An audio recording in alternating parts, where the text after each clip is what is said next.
Hey loves, welcome to my very first YouTube video. I am so excited to be making a YouTube channel for the first time. I'm so excited to interact with all you guys as well. On this channel, you'll find lifestyle tips, you'll find beauty and fashion, you'll find vlogs and all those great other stuff as well. And don't forget to like, comment, and subscribe to my channel because you'll see a lot of content that you'll love to see. Now, I don't like long intros. I know that you don't like long intros either. Let's get to this video, shall we? Let's go!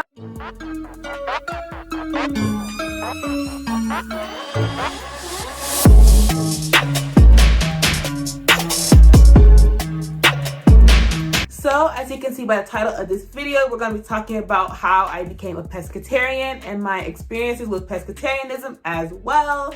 So let's get started. Before I get started, I want to let you know that I did take a few notes in my notebook. So if you see me looking down, I'm looking down at my notes. So what am I? I am a pescatarian, and that means someone who does not consume meat, but I do eat seafood. So I do eat shrimp, I do eat scallops and all that stuff, but I do not eat turkey or pork or beef or any of those type of meats. When did I start becoming pescatarian? I started actually this year. I started at the beginning of quarantine, right after Easter. It was actually kind of random. I just said I'm not going to eat meat, and that's kind of what I went with. I also wanted to see if I could test myself, push myself to see how far I could go, because I do know some people that have became pescatarian or vegetarian or vegan. And I always said I couldn't do it, but I wanted to see if I could actually do it. So that's kind of what it went, and that's how I'm going with it. Yeah. Now we're gonna get into the pros and cons of pescatarianism and being a pescatarian. So we're gonna start with the pros. So let's go. Pro number one is that I had more energy and I had more stamina in terms of working out or just living my life. That's what I realized. I didn't think it would be that apparent, but as soon as I stopped eating meat a few days later, I just felt more energy in my system. I could sustain my workouts a lot longer, which I have been doing. If you guys don't know, I did lose 34 pounds, and I'll be making a weight loss experience and journey video later on. So if you really guys want it, if you want it soon, please comment down below, and I'll be sure to make that for you guys as soon as possible.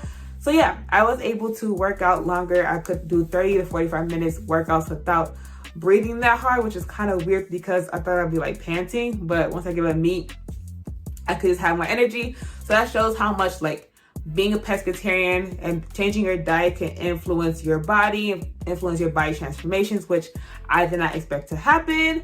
So a few more pros about being pescatarian is that actually over time, I don't have the want to actually want to eat like chicken and meats and stuff like that. In the beginning, it was very challenging because I was so used to eating chicken and used to eating beef, but over time it did get a lot easier.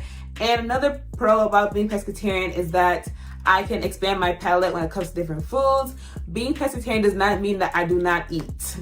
That is one of the things that people think about when it comes to being pescatarian and vegetarian.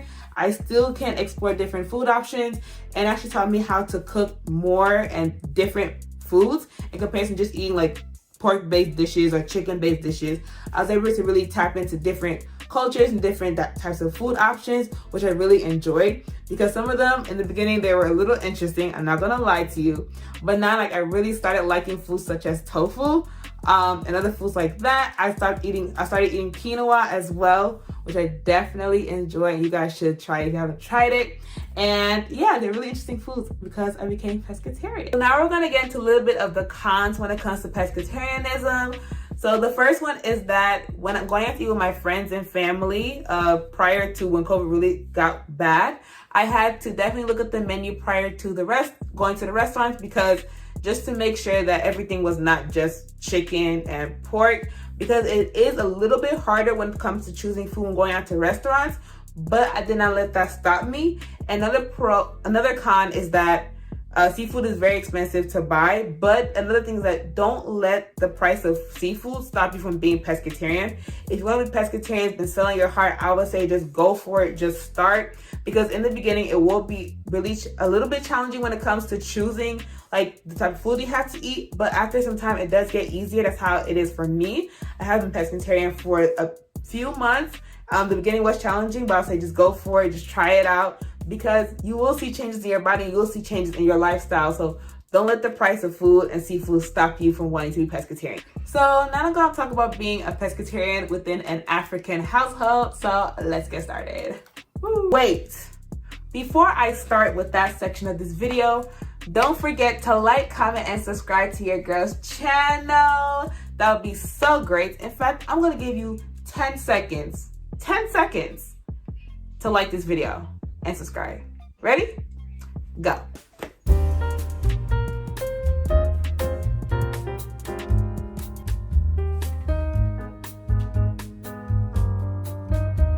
Thank you. Now back to this video. Being in an African household and being pescatarian did come with some automatic challenges because many African households are very much meat-based foods.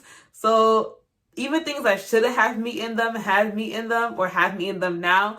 So it definitely was a challenge when it came to figuring out what I'm going to eat for any meal of the day because everything had meat in them. Whether it was jollof rice, whether it was poulet DG, whatever the food was, it automatically had meat in it. And taking out food out of meat foods like that kind of lost the tradition when it came to those foods. So it really allowed me to tap into other foods that were Cameroonian that didn't have meat in them.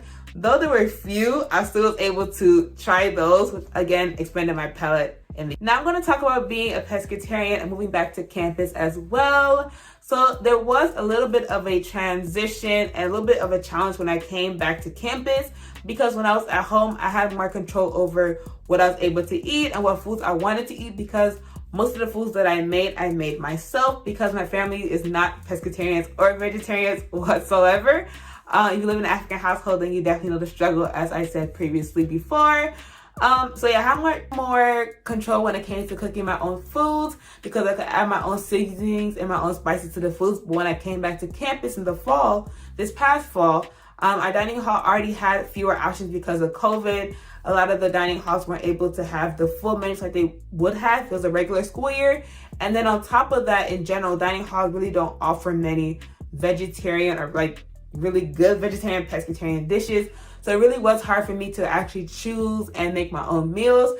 I did have to get a little creative when it came to what I had to eat because I couldn't just be eating chicken tenders and fries because I don't eat meat, so I couldn't eat chicken tenders, obviously. And I could only eat fries so many times. But all in all, I still did adjust. There were some parts when I was like, should I just quit being pescatarian because it's too much? And I can't always be ordering out food every single day because of the options they had in the dining hall. But I didn't stop. I fought through it. I had to get a little creative, but I ended up still continuing my pescatarian journey up to now, up through the whole semester and moving forward. And I'm actually glad I did because it really continued to strengthen my sense of discipline and structure within my diet, which I'm going to get to in another part of the video. So again, going back to my first point, just start. And it's going to be challenging in the beginning, but just keep going to let anything stop you. You really know that being pescatarian is what you want to be, and I know that it is now. Now I'm going to get into a few tips when it comes to being pescatarian and changing your diet. Tip number one is, like I said throughout this whole video, just start. When it comes to anything, just start. Don't worry about if it's the perfect time, if you have enough money to do something. Like, this one tip applies to every part of your life. When it came to my weight loss journey, which I'll make a video out of later on, I just started. It was a random day. I said, I'm going to change my life, change my lifestyle for the better. I didn't care about what time it was, what day it was. I started in the middle of the day. So when it came to pescatarianism, it was a random day. I said, I'm just going to stop eating meat. So just start. Like, honestly, there will never be a perfect time for you to do something or to start something. So you might as well just start now and just see how it goes. You can always stop if you feel like it's not for you, but don't let like your thoughts or your fears or your doubts stop you from doing something, especially when it comes to changing your lifestyle and changing your diet for good. Another tip is, don't worry if your family is not the same diet or doing on the same lifestyle train that you are on. As I said earlier, my family is not composed of pescatarians, vegetarians, or vegans. They're all meat lovers, meat eaters. So it was definitely a challenge and made me have more structure and more discipline when it came to being pescatarian. But I didn't let my family stop me, or my family's like what they ate stopped me from wanting to do what I wanted to do. So again, don't matter. It doesn't matter if your family or your friends are not pescatarians. It doesn't matter if your family or friends are not on a weight loss journey that you're on. Just do what you want to do for you. Like, just do you. Like, don't worry about whatever else anybody else is doing. Because for me, that's one of my main doubts is like, my family's not doing it. Why should I do it? Why should I really go out of my way to change my lifestyle? But I knew it's something I wanted to do. So don't worry about what anybody else is doing. Just do what you want to do. Keep going. Just keep going. It's okay if you fall off a few times. It's okay if you eat a chicken tender or you mess up. Just as long as you get back to your diet, then you're good. You only give up when you stop. If you keep going back to where you keep like trying to keep going harder and harder, then you technically didn't give up. So it's okay if you slip up a few times, because personally I haven't slipped up, but there were some times when I was like high-key tested and tempted to eat chicken. Like I went to B-Dubs, I want to eat chicken, but I remember what I had to eat. I remember what I wanted to do for my life. So it's okay if you slip up. When it comes to weight loss, it's okay if you slip up. Just get back on, just keep going. Like, don't torture yourself, or don't feel bad if you're like, oh man, I ate a chicken tender, or oh man, like I had a cheeseburger, or oh man. It's okay. It's honestly okay, as long as you just keep going, get back to your diet the next day, get back to your diet the next hour. Like, it doesn't matter how many times you fall off. As long as you keep going, as long as you get back on the horse and you just keep on rolling, just keep on riding the horse, you'll be perfectly okay. Trust me. Don't expect this to be easy. That is one of the main things that I realized when it came to being pescatarian. I knew it was going to be a challenge, but I didn't know how much of a challenge it was going to be. So I would say with anything, if it was easy, everybody would be doing it. I'm sorry that sounds cliche, but that's the truth. Like for me, I really thought that being pescatarian was not going to be that hard because it wasn't vegetarianism. But the amount of discipline and the amount of structure that comes with this type of diet, I would say don't expect it to be easy because it's not. But it will get easier with time. In the beginning, it will be a challenge because you'll be entering new lands, you'll be entering new playing grounds that you never entered before. So it will be a little challenging when it came to like subbing out certain foods for others. But over time, you'll get used to it. Like for me, I really don't have the urge to really eat chicken anymore. Like even on Thanksgiving, when I had turkey, I wasn't really interested in eating turkey because I've been pescatarian for so long. So over time, it does get easier. You're not going to really want to eat meat as much because you haven't eaten in a long time. Or even if you do eat it, it won't taste the same like it did when you were constantly consuming this type of food. So honestly, it's fine. It'll get easier over time. Don't worry about it. Don't worry about the future.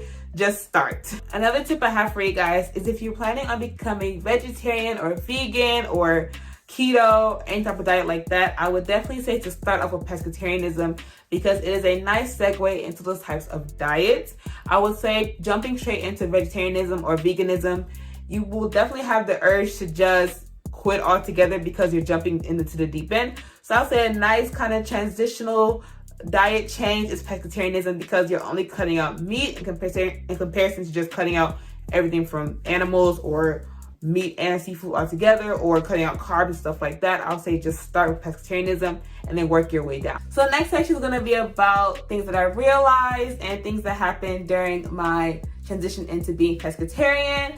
So the first thing I realized was how simplified my eating is now in comparison to when I was eating meat, because of the amount of discipline that comes with being pescatarian or changing any type of diet or lifestyle. When I go to restaurants, I know exactly what I can and cannot eat. I know what I can order, what I can't order. It really allows me to be like structured in what I want to eat, which I really enjoy. So yeah, guys, that kind of sums up my pescatarian journey and my experiences with being pescatarian in the African household in the middle of the pandemic in 2020. So if any of you guys are pescatarians or vegetarians or vegans, please comment down below so we can exchange and relate to each other's stories and stuff like that. I really hope you guys enjoyed listening to my story and this video all together. If you have any video suggestions or anything like that, comment those down below as well. And make sure you like, comment, and subscribe. And share this video to anyone who is thinking about being pescatarian and is scared or has doubts about it. And as well, follow me on my socials, which will be in my outro. As always, stay blessed and stay loved. Bye, love.